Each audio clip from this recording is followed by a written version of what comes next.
নমস্কার, আপনাদের সকলকে ত্রিপুরা রহস্য ইউটিউব চ্যানেলে স্বাগত জানাই। আজকের গল্পটি লিখেছেন অনিন্দিতা চক্রবর্তী।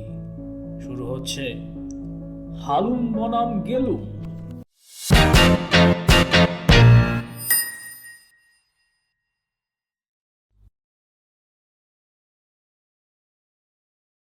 ফাগু মামা গট গট করে ঘরে ঢুকতেই ওরা চেঁচিয়ে বলে উঠল, 3 cheers for Fagu Mama! Hip hip hooray! Hip Fagu Mama! Fagu Mama! Fagu Mama! Hip hip hooray! Hip hip hooray! ওরা মানে ঝুন্টু, পল্টু, ন্যাপলা চিংড়ির দল। একটু বাদে গরম সিঙ্গারা আর কফি এলো। কফিতে আয়েশ করে একটু চুমুক দিয়ে ফাগু মামা বললেন, তারপর ঝন্টু বাবু, কোথায় যাওয়া হচ্ছে এবার? সুন্দরবনে আগামী বুধবারই আমরা যাচ্ছি। ওখানে দারুণ একটা বাংলো পাওয়া গেছে, আর আমাদের লিডার হিসেবে তুমি তো যাচ্ছই। ফাগু মামা তার মাছির মতন গোঁফটায় আঙুল বুলিয়ে কিঞ্চিত গর্বের সঙ্গে বললেন, তাহলে এবার তো একটা রয়্যাল বেঙ্গল টাইগার শিকার করতেই হচ্ছে। তাছাড়া সুন্দরবনের মতো ভয়ঙ্কর জায়গায় আমার মতন একজন অভিজ্ঞ শিকারী ছাড়া তোদের মতো ছেলে মানুষদের যাওয়া একদম ঠিক নয়। তুমি বাঘ শিকার করতে পারো নাকি? আরে হ্যাঁ, বাঘ শিকার এটা কোনো শক্ত কাজ হলো? তবে কি জানিস, বাঘের দল এমনিতেই আমায় সমঝে চলে, তাই আর শিকারের প্রয়োজন হয় না। এই তো সেবার জলদাপাড়া ফরেস্ট থেকে একটা বাঘকে ঘুমের ইঞ্জেকশন দিয়ে খাঁচায় পড়ে কলকাতায় আনা হচ্ছিল। সঙ্গে ছিলাম আমরা 3 জন। হঠাৎ মাঝরাত্রিরে হালুম হালুম শব্দে ঘুম ভেঙে গেল। বাঘের খাঁচার সামনে গিয়ে দেখলাম বেচারা খুবই ক্ষুধার্ত। কি করি এত রাতে ওই ক্ষুধার্ত বাঘকে কিভাবে সামলায়? দিলুম আমরাই তৈরি কবিরাজে ঔষধ মহানিদ্রা বটিকা খাইয়ে। ব্যাস, সঙ্গে সঙ্গে কেল্লাফতে বাঘ বাবাজি সেই যে ঘুমলো, সেই ঘুম ভাঙলো একেবারে 6 মাস বাদে। পরে চিড়িয়াখানার কর্তৃপক্ষ এই কথা আমায় জানিয়েছিলেন। আরেকবার আফ্রিকার জঙ্গলে গেলাম ম্যান্ডেলার আমন্ত্রণে। একদিন রাত্রির বেলা শিকার করে তাঁবুতে ফিরে দেখি একটা বেড়াল বাচ্চা শুয়ে আছে আমার বিছানায়। এত রাত্রিরে সে বেচারাকে আর ডিস্টার্ব করতে ইচ্ছা করলো না। কম্বলটা হাতখানি ভাগ করে নিয়ে শুয়ে পড়লাম। ও মা, সকালে ঘুম ভেঙে কি দেখলাম জানিস? বেড়াল নয়, সেটা একটা বাঘের বাচ্চা। আমার কোলে উঠে জিভ দিয়ে আমার গা চাটতে লাগলো। এরপর তাকে গরম দুধ খাইয়ে গায়ে হাত বুলিয়ে ভালিয়ে বনে ছেড়ে দিয়ে এলাম। আমাকে ছেড়ে সে কি আর সহজে যেতে চায়?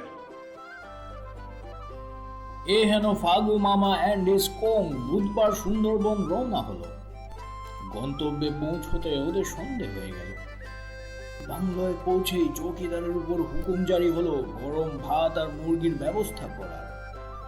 রাত 8টার সময় আয়েশ করে মুরগির ঠ্যাং চিবুতে আরো একটা জম্পেশ গুল ছাড়লেন ফাগু মামা। বুঝলে, গতবার এই সুন্দরবনে একটা বাঘকে অসভ্যতা করছিল বলে ছাতার বাঁট দিয়ে এমন পেটা পিটিয়েছিলাম যে বেচারা মাজার ব্যথায় 3 দিন উঠতে পারেনি। ফাগু মামার কথা শেষ হতে না হতেই হাসি চাপতে গিয়ে পল্টু খুব জোর একটা বিষম খেল। কিন্তু ফাগু মামার সেদিকে কোনো ভূক্ষেপ নেই। তিনি বড় রকমের একটা তৃপ্তির ঢেকুর তুলে গম্ভীর গলায় নির্দেশ দিলেন,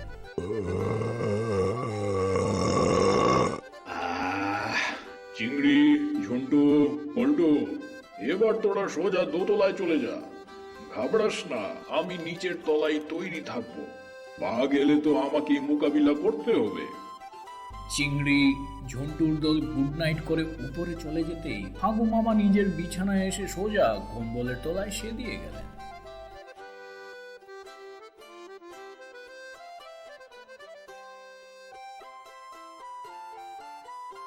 সবে মাত্র ঘুমটা জমতে শুরু করেছিল, কিন্তু আচমকা চৌকিদারের বেয়ারা রকমের চিৎকারে ঘুম ছুটে গেল।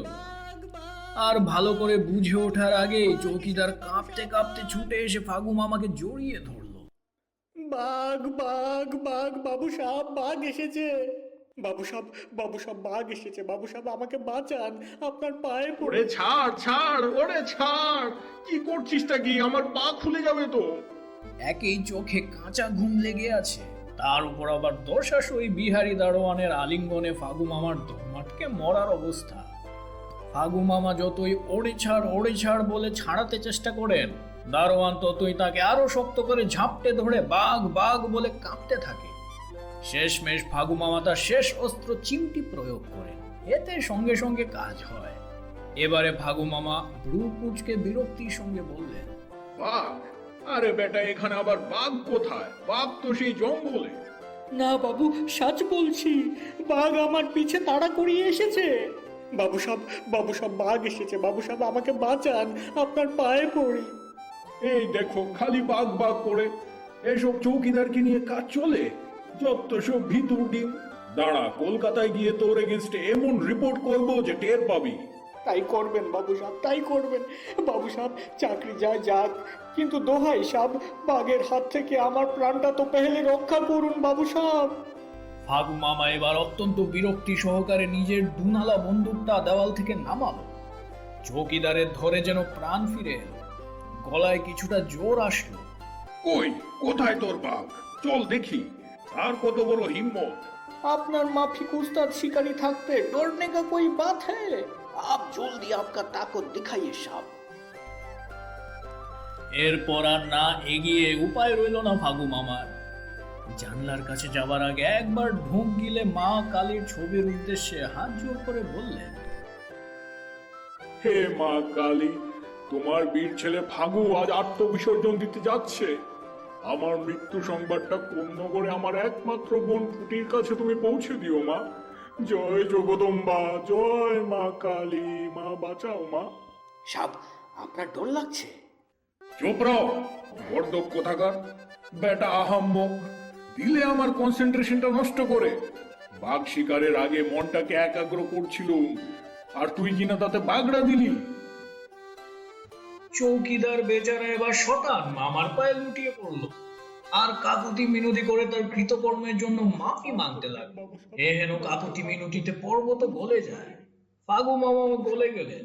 তিনি বন্দুকটা হাতে নিয়ে গুরু গম্ভীর কণ্ঠে বললেন, बाबू साहब माफ कर दिन बाबू साहब, समझा नहीं। आप बाघटाকে মারুন বাবু সাহেব, বাঘটাকে মারুন। যা, এই যাত্রায় তোকে মাফ করে দিলুম। এ কথা বলে ফাগু মামা বন্দুকটা বাগিয়ে নিয়ে দুর্গা কালী নাম জপতে জপতে জানলার দিকে এগিয়ে গেলেন। জানলা খুলতেই ফাগু মামা বিস্ফোরিত চোখে দেখলেন ঘোড়াদের উপরে সাক্ষাৎ জমদূতের মতো বসে আছে ইয়া বড় এক বাঘ, যার নাম দি রয়্যাল বেঙ্গল টাইগার। ফাগু মামার বাঘ তখন একেবারে মুখোমুখি, দুজনেই স্থির। এভাবেই কয়েক মুহূর্ত কেটে গেল। এরপর যা ঘটলো তার জন্য বাঘ বা চৌকিদার কেউই প্রস্তুত ছিল না। হঠাৎ ফাগু মামার মুখ দিয়ে বেরিয়ে এলো এক আকাশ ফাটানো আর্তনাদ।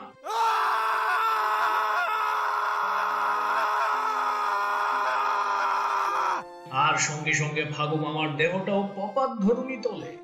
ওদিকে বাঘ বাবাজিও মানুষের কণ্ঠে কোনোদিন এরকম ভয়ঙ্কর গেলুম গর্জন শোনেননি।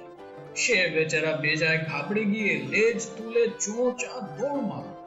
সে দৌড় কোথায় গিয়ে থামলো কে জানে।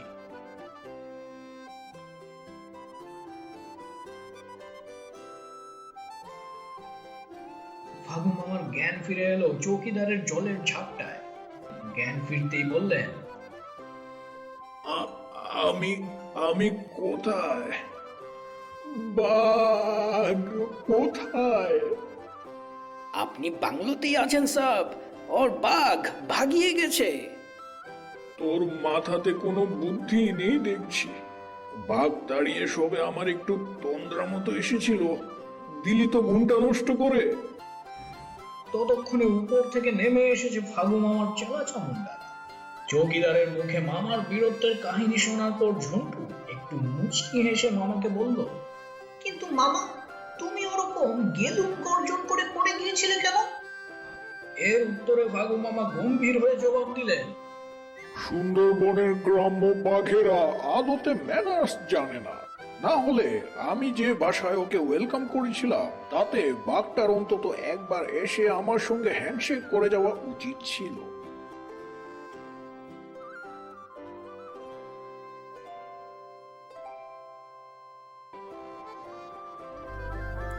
Please like, share, and subscribe.